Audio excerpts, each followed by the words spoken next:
میرے نبی پاک صلی اللہ تعالیٰ علیہ وسلم ارشاد فرماتے ہیں کہ جو بندہ سوال سے بچنا چاہے گا، ارادہ کرے گا اللہ میں نے کسی سے نہیں مانگنا، فرمایا جو سوال سے بچنا چاہے گا رب اسے سوال سے بچا لے گا، اور جو لوگوں سے بے نیاز ہونا چاہے گا کہے گا یا اللہ مجھے دنیا داروں کا محتاج نہ بنا، اپنی بارگاہ سے عطا فرما۔ جو لوگوں سے بے نیاز ہونا چاہے گا اللہ لوگوں سے بے نیاز کر دے گا، اور فرمایا جو صبر کا ارادہ کرے گا اللہ اسے صبر کی توفیق بھی عطا فرما دے گا۔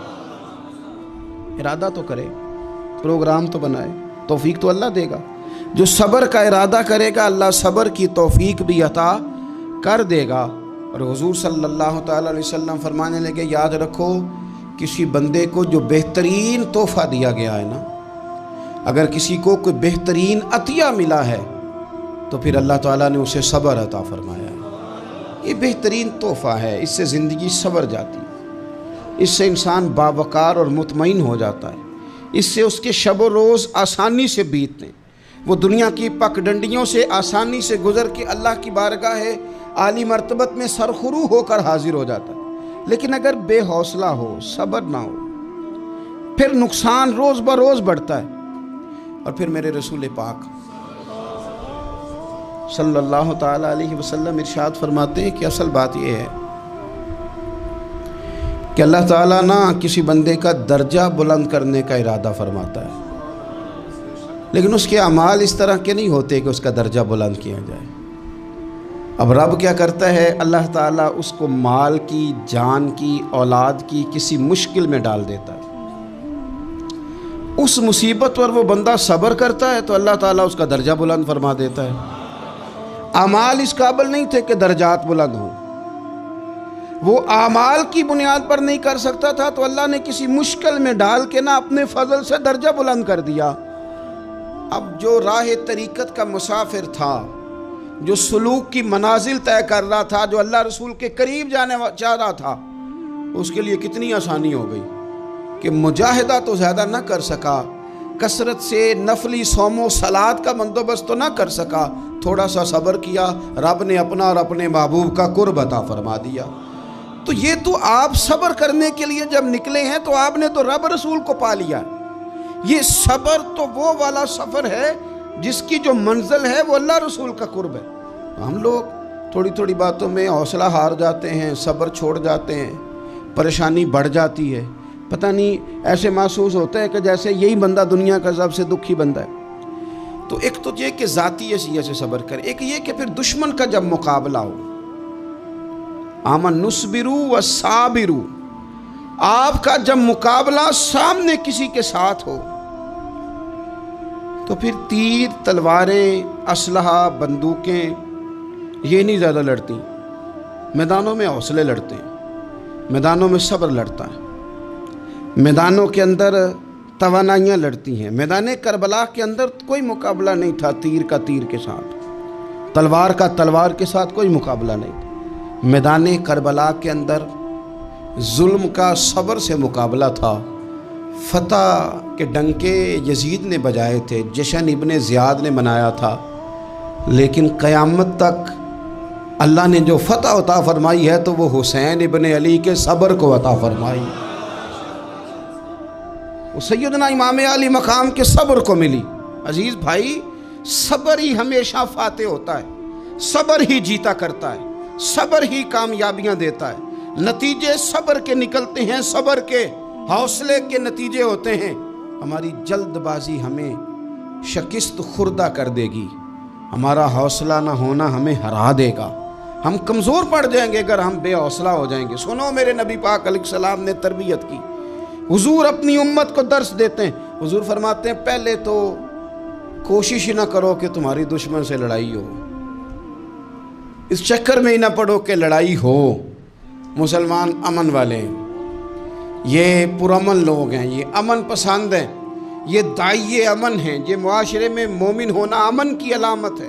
فرمایا پہلے تو یہ پروگرام ہی نہ بناؤ کہ تمہاری لڑائی ہو، اور فرمایا پھر اگر ہو جائے نا تو پھر صبر کے ساتھ مقابلہ کرو، پھر ڈٹ کے مقابلہ کرو، اور پھر یاد رکھو کہ یہ جو جنت ہے یہ تلواروں کے سائے میں ہے،